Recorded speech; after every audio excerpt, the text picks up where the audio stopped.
کہ اگر آپ نے طاقت کا سرچشمہ عوام کو قرار دے دیا ہے اور آپ یہ کہتے ہیں کہ مذہب کو ہم نے ریاست سے بے دخل کر دیا اس کی پالیسی سے، لیکن اگر عوام ہی یہ چاہ رہے ہیں کہ نہیں بھائی ہمیں مثال کے طور پہ پاکستان کے کانٹیکس میں ہمیں یہاں پہ اسلامی قوانین چاہیے، تو پھر آپ کیا کریں گے؟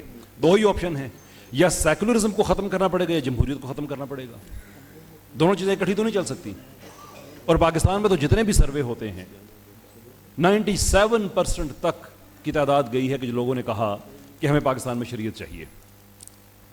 تو سیکولرزم بنیادی طور پہ ایک بہت بڑا مغالطہ کہ یہ ایک نیوٹرل پوزیشن ہے. یہ نیوٹرل پوزیشن نہیں ہے، کیونکہ یہ کہتا ہے کہ عوام کی مرضی، لیکن اس پہ حد یہ ہے کہ عوام خدا کی طرف نہیں جا سکتے. تو یہ نیوٹرل پوزیشن کیسے ہو سکتی ہے؟ اس کے اندر تو ایک ضد ہے، انا ہے. یہ ہے لبرل سیکولرزم سمری اس کی. دوسرا ہے ہمارے پاس جو سوشلسٹ سیکولرزم ہے، جو سیکولرزم کی بدترین قسم ہے. ہمارے بھی پاکستان میں بہت سے سوشلسٹ حضرات ہیں، لیفٹ کے لوگ ہیں جو سمجھتے ہیں کہ پاکستان کے مسائل کا حل لیفٹزم میں ہے، مارکسزم میں ہے، سوشلزم ہے، کمیونزم میں ہے. یہ سارے اسی کے ہی شاخسانے ہیں، لیکن تاریخ ان کے اس دعوے کو سپورٹ نہیں کرتی ہے.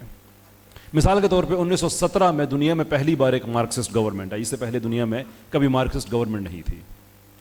لینن کی وہ حکومت تھی، لیکن وہ حکومت ایکسپینڈ کرتی ہے، مسلم علاقوں میں جاتی ہے، یا وہ علاقے جو زار یعنی جو بادشاہت تھی رشیا کی، اس کے کولیپس کے بعد جو آزاد ہوئے تھے نئے نئے، وہاں پہ جا کے یہ قبضہ کرتے ہیں اور وہاں پہ یہ ایتھیزم کو اسٹیٹ پالیسی کے طور پہ مسلط کر دیتے ہیں، جس کا نتیجہ یہ نکلتا ہے کہ 1911 میں سنٹرل ایشیا میں تقریباً 26,000 رجسٹرڈ مساجد تھیں اور 1941 تک یہ تعداد تقریباً 1,000 کے لگ بھگ رہ گئی تھی. یعنی کہ 25,000 مساجد ان لوگوں نے شہید کیں، برباد کیں، پابندیاں لگائیں، ان کو میوزیمز میں کنورٹ کر دیا، سرکاری دفتروں میں کنورٹ کر دیا، عبادت خانے کا سٹیٹس اس سے لے لیا.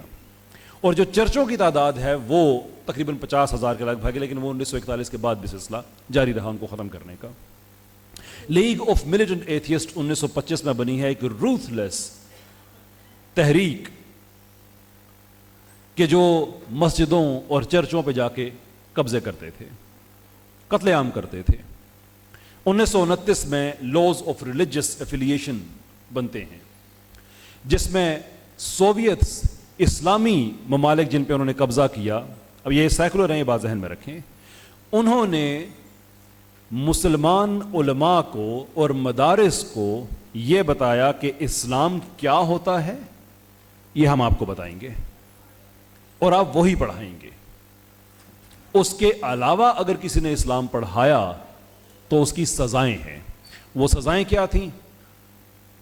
وہ سزائیں تھیں کہ ان کو بیگار کیمپوں میں بھیجا جاتا تھا، بھوکا رکھا جاتا تھا، قتل کیا جاتا تھا، تشدد کیا جاتا تھا. اب یہ وہ سیکولرزم کا وہ چہرہ ہے جو ہمارا سیکولر کبھی آپ کو نہیں بتائے گا. جو کہتے ہیں کہ نیوٹرل پوزیشن ہے، یہ صرف یہ کہتا ہے کہ ریاست کو مذہب سے جدا کر دیں، مذہب آپ کا ذاتی معاملہ ہے. یہ کیسے ذاتی معاملہ ہے کہ جب ریاست بتائے گی کہ ہم آپ کو بتا رہے ہیں اسلام کیا ہے اور آپ نے یہی پڑھانا ہے، اس کے علاوہ آپ کے پاس کوئی اور آپشن نہیں ہے. پھر اس کے بعد 1936-37 میں گریٹ پرجز استعمال، انہوں نے ایک نئی وہ تحریک لے کے آئے، جس میں 1 لاکھ تک علماء اسلام کے اور عیسائی مذہب کے جو علماء ہیں، 1 لاکھ تک کی تعداد ہے جن کو موت کے گھاٹ اتار دیا گیا سیکولرزم کی وجہ سے. یہ کوئی نیوٹرل پوزیشن نہیں، یہ مغالطہ ہے، غلط فہمی ہے، جھوٹ ہے، مجھے کہنے دیجئے بکواس ہے کہ سیکولرزم ایک نیوٹرل پوزیشن ہے. اس کی وجہ سے لاکھوں مسلمانوں اور عیسائیوں کا قتل عام ہوا ہے. پھر اسی سیکولرزم کے تحت ایک تحریک چلتی ہے سوویتس کے ہاں، جسے کہا جاتا ہے ہجوم موومنٹ. مختلف اس کے پروننسیشنز ہیں. ہجوم دنیا میں زیادہ عام طور پہ استعمال کی جاتی ہے. ہجوم تحریک کے تحت قانون یہ تھا کہ مسلمان عورتوں سے پردے کا حق چھین لیا جائے. برابری کے نام پہ یہ جبر کیا گیا کہ آپ نے پردہ نہیں کرنا اس لیے کہ آپ اس سے علیحدہ آپ کی شناخت ہو جاتی ہے. تو ہم یہ چاہتے ہیں کہ سب کی ایک شناخت ہو، اس لیے آج کے بعد کوئی مسلمان عورت پردہ نہیں کرے گی. جن عورتوں نے مزاحمت کی ان کا قتل عام ہوا، عام ریپ بھی ہوئے ان کے، میسو۔ اگر مذہب ذاتی معاملہ ہے تو ریاست کیسے کسی کا حق چھین سکتی ہے کہ آپ پردہ نہیں کر سکتی؟ اب یہ ہے سوویت سیکولرزم۔ اسی کی اگزامپل آپ لے لیں ایرانی سیکولرزم سے، جو 1925 میں شاہ ایران نے قانونی طور پہ اسٹیٹ میں سیکولرزم نافذ کر دیا۔ سوویتس نے ہجوم کمپین سٹارٹ کی اور شاہ ایران نے کشف حجاب کے قوانین بنائے، جس کے تحت ایرانی پولیس کو یہ حکم تھا کہ آپ کہیں بھی کوئی مسلمان خاتون دیکھیں جس نے نقاب کیا ہو تو نوچ کے وہیں پہ پھینک دیں۔ کشف حجاب کا کشف ہو رہا ہے، کشف حجاب یہ نام تھا اس کا، جس پہ ایران کے لوگوں نے احتجاج کیا 1936 میں کہ یہ کیا بدتمیزی کر رہے ہو، مسلمان عورتیں ہیں، وہ حجاب کرنا چاہتی ہیں، پردہ کرنا چاہتی، تم نہیں کرنے دے رہے۔ جس پہ احتجاج کرنے والوں پہ لائیو فائر کیا گیا، جیسے جلیاں والا باغ کا آپ نے سنا ہے 1919 میں ہوا ہمارے ہندوستان میں، ایسے ہی ایران میں 1936 میں قتل عام لوگوں کا ہوا، گولیاں ان پہ لائیو ایمونیشن استعمال کیا گیا، صرف اس وجہ سے کہ وہ احتجاج کر رہے تھے کہ ہماری ماؤں بہنوں بیٹیوں کے پردے مت چھینو تم۔ یہ سیکولرزم، اگر آپ سوچ رہے ہو کہ شاید وہ سیکولرزم جو سوویتس کا تھا وہ تو چلے تھے ہی زندیق لوگ تھے، ایتھیسٹ تھے، ملحدین تھے، شاہ ایران تو مسلمان تھا، لیکن سیکولرزم کے سامنے اسلام کی نہیں چلتی ہے۔ آپ تیسرا اس کی مثال آپ ٹرکی میں دیکھ سکتے ہیں کہ ینگ ٹرکس نے جب وہاں پہ خلافت کو عملی طور پہ ختم کیا اور اس کے بعد مصطفیٰ کمال کی حکومت آتی ہے تو مسجدوں پہ پابندی لگتی ہے، عربی زبان پہ پابندی لگتی ہے، اذانوں پہ پابندی لگتی ہے، مدارس پہ پابندی لگتی ہے، حتیٰ کہ وہاں کے جو پولیٹیکل انسٹیٹیوٹس تھے، جیسے ہمارے ہاں پارلیمنٹ ہے، وہاں پہ جو جائے نمازیں پڑھی تھیں وہ بھی اٹھوا دیے گئے کہ یہ سیاست کی جگہ ہے، عبادت کی جگہ نہیں ہے۔ یہ سب اسلام کو اس نے بین کر دیا۔ اب میں نے آپ کے سامنے ترکی کی اگزامپل رکھی، ایران کی رکھی، سوویتس کی رکھی، یہ تین مختلف اگزامپلز ہیں اور اب یہ دنیا میں چل رہی ہیں۔ اس رمضان میں ترکمانستان اور اس طرح کے جو سینٹرل ایشیا کے ملک جو ابھی بھی سیکولر ہیں آئینی طور پہ، وہاں پہ 18 سال سے کم عمر کے بچوں کو تراویح نہیں پڑھنے دی گئی، داڑھی رکھنے پہ آج بھی پابندی ہے۔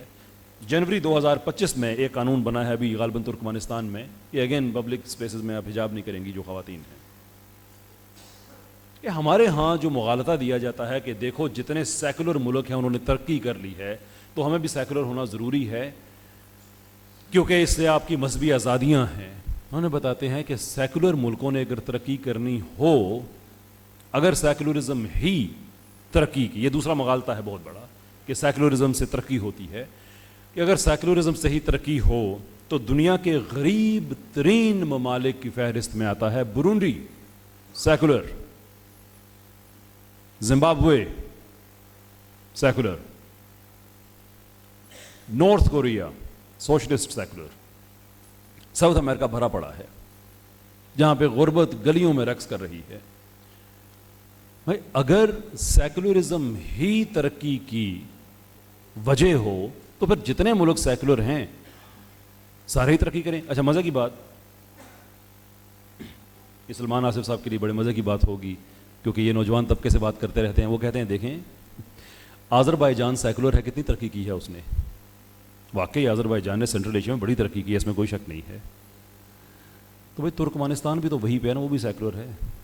ازبکستان وہ بھی وہیں پہ ہے، وہ سیکولر ہے، انہوں نے کیوں نہیں ترقی کی؟ ایک ہی وقت میں 1991 میں سب کو آزادی ملی ہے سوویت یونین سے، سب کو۔ اگر سیکولرزم ہی وہ فارمولا ہوتا تو سارے ایک طرح کی ترقی کرتے۔ اس کا مطلب یہ ہے کہ یہ ترقی کا فارمولا نہیں ہے، ترقی کا فارمولا کچھ اور ہے۔ That's a different thing. آپ کتنی محنت کرتے ہیں، اللہ تعالیٰ نے قرآن میں واضح کیا ہوا ہے کہ تمہیں وہی کچھ ملے گا جس کی کوشش کرو گے۔ کچھ لوگ کہتے ہیں اس کا تعلق آخرت سے ہے، میں کہتا ہوں بالکل آخرت سے ہے، لیکن وہ کوشش تو آپ نے دنیا میں کرنی ہے نا، وہ تو نہیں آخرت میں جا کے کرنی۔ تو دنیا میں بھی جو کچھ ملے گا، آخرت میں جو کچھ وہ اپنی کوشش سے ہے، اس میں مسلمان ہو جو بھی ہو، اٹ ڈزنٹ میٹر۔ دو اور دو چار ہوتے ہیں. کوئی ملحد یہ کیلکولیٹ کرے, کوئی مسلمان کرے, کوئی یہودی کرے, کوئی وہ بھی کرے. یہ تو اوپن علوم ہے. اسلام میں بھی ایک وقت ایسا تھا, ایک زمانہ ایسا تھا کہ مسلمانوں نے بہت ترقی کی ہوئی تھی, وہ تو سیکولر نہیں تھے. آج بھی جو نون سٹارز, ستارے جو ہیں دنیا میں, ان کے نصف کے قریب نام جو عرب سائنسدان ہیں ان کے نام پہ ہیں آج بھی. لیکن یہ میرا مضمون نہیں ہے, میں اس پہ زیادہ بات نہیں کروں گا کہ لنگوسٹک مونوپلی کتنی خطرناک چیز ہوتی ہے, کہ ویسٹ نے جتنے قوانین جو مسلمانوں سے ڈیرائیو کیے ہیں ان کا نام کسی پروسیس پہ رکھا ہے, اور جو ان کے لوگوں نے کیے ہیں ان کا نام اپنے لوگوں پہ رکھا ہے. نیوٹونین لاز, ڈاروینین ایوولوشن, یہ سب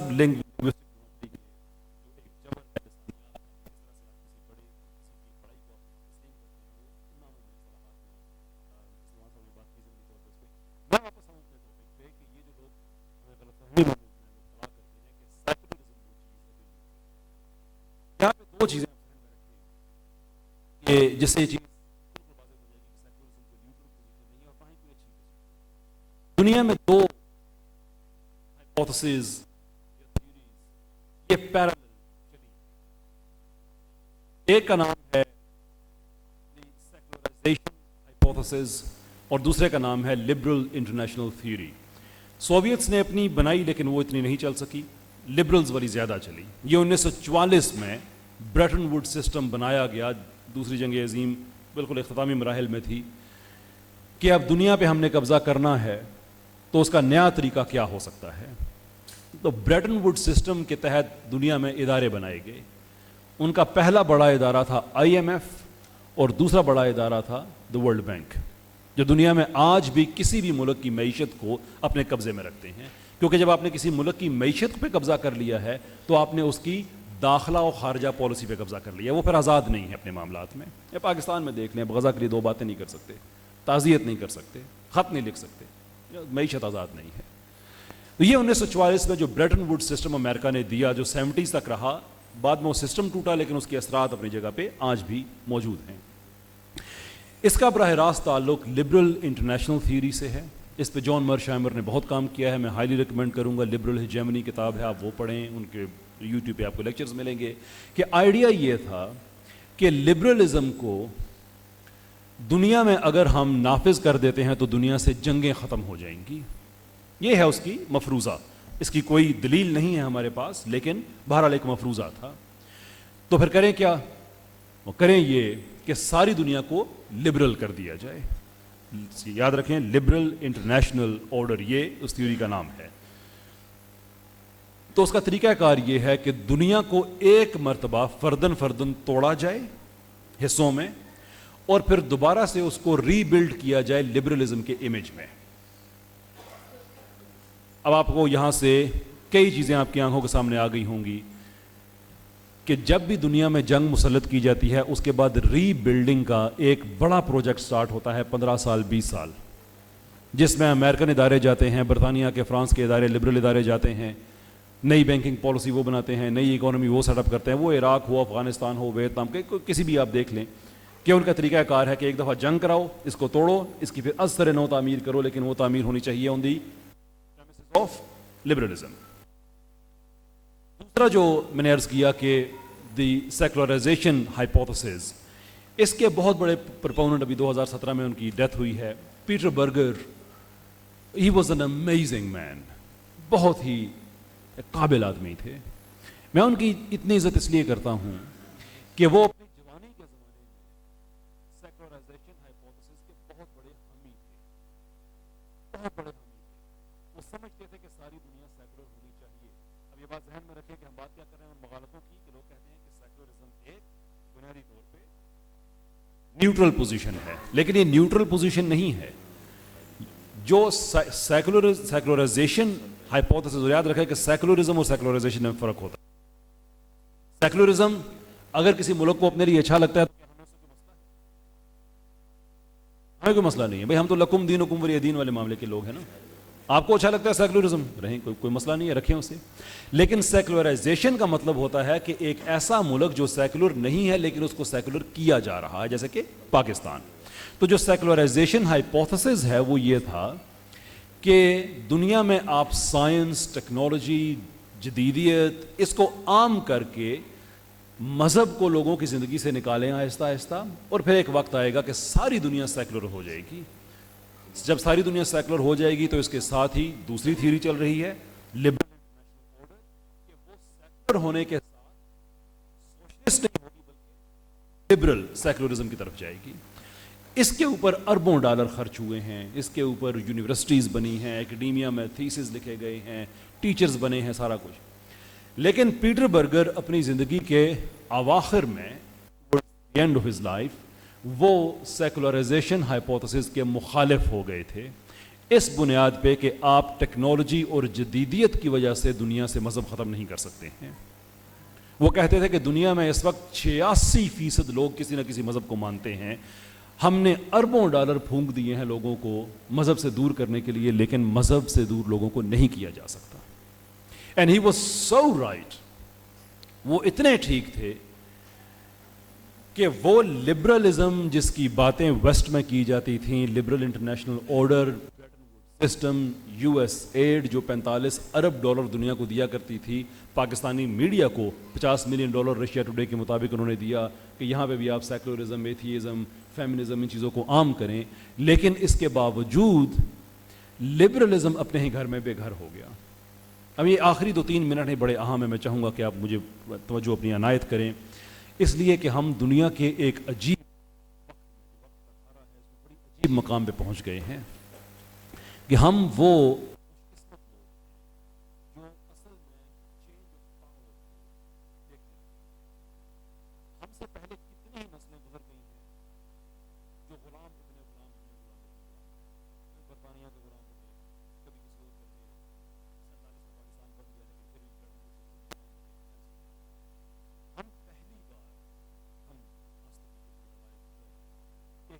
اسٹیج پہ جانے لگے ہیں کہ دنیا میں جو سینٹرلائزیشن آف ہیجمنی ہے وہ ختم ہو رہی ہے. امریکہ میں اس وقت اینٹی لبرل گورنمنٹ آئی نیو کنزرویٹوز کی. برطانیہ میں جو بریگزٹ ہوا وہ نیو کنزرویٹوز کی جیت تھی لبرلزم کے خلاف. ہنگری میں اینٹی لبرل گورنمنٹ ہے، آسٹریا میں اینٹی لبرل ہے، اٹلی میں جورجیا ملونی کی اینٹی لبرل گورنمنٹ ہے. یعنی کہ ویسٹ میں لبرلزم اس وقت بیک فٹ پہ ہے. لبرلزم کو کوئی وہ نیو کنزرویٹزم کی طرف روایت پسندی کے ایک نئے انداز کو وہ امپلیمنٹ کر رہے ہیں، جس میں وہ کہہ رہے ہیں کہ شادیاں کرو، بچے پیدا کرو. یہ کیا بدتمیزی ہے، پوری نسلیں جوان ہو گئی ہیں، فرٹیلیٹی ریٹ ختم ہو گئے ہیں. 2.1 کا fertility rate basic minimum requirement ہے کہ اس سے اگر تم نیچے گرو گے تو تمہاری آبادیاں ختم ہو جائیں گی. یہ بیسک منیمم ہے. پورے ویسٹ میں ایک بھی ایک ٹپیکل ویسٹرن ملک نہیں ہے جہاں کی پاپولیشن ریشو 2.1 ہو. ایک بھی ایسا نہیں ہے. سب اس سے نیچے ہیں. آبادیاں ختم ہو رہی ہیں، تباہ ہو رہے ہو، ختم ہو رہے ہو. تو دوبارہ واپس تو لوگ تنگ آ کے آہستہ آہستہ واپس ایک نیو کنزرویٹزم کی طرف وہ جانا شروع ہوئے. ہمارے لیے اس بات کی اہمیت اس لیے ہے کہ چونکہ دنیا اب اپنے اصلی اوریجنل سسٹمز کی طرف جانا شروع ہو گئی ہے تو ہم مسلمانوں کے لیے ایک بہت بڑی اپرچونٹی کھل گئی ہے. انڈیا ہندتوا کی طرف، ویسٹ کی میں نے آپ کو اگزامپل دی ہے کہ وہ لبرلزم کو چھوڑ کے وہ اپنے سسٹمز کی طرف جا رہا ہے. نیو کنزرویٹزم دوبارہ سے عیسائیت وہاں پہ ریسرجنس اس کی سٹارٹ ہو گئی ہے. کچھ اکیڈمک تو یہ آرگو کرتے ہیں کہ 2011-12 کے بعد ہم پوسٹ ماڈرنزم نہیں بلکہ پوسٹ ماڈرنزم میں داخل ہو چکے ہیں. ٹرمپ کو ووٹ دینے والے مذہبی لوگ ہیں وہاں کے، جنہوں نے ملینز کی تعداد میں لبرلز کو شکست دی. وہ اچھا آدمی نہیں ہے، یہ اپنی جگہ پہ بات ہے، لیکن میں لوگوں کے مزاج کی بات کر رہا ہوں.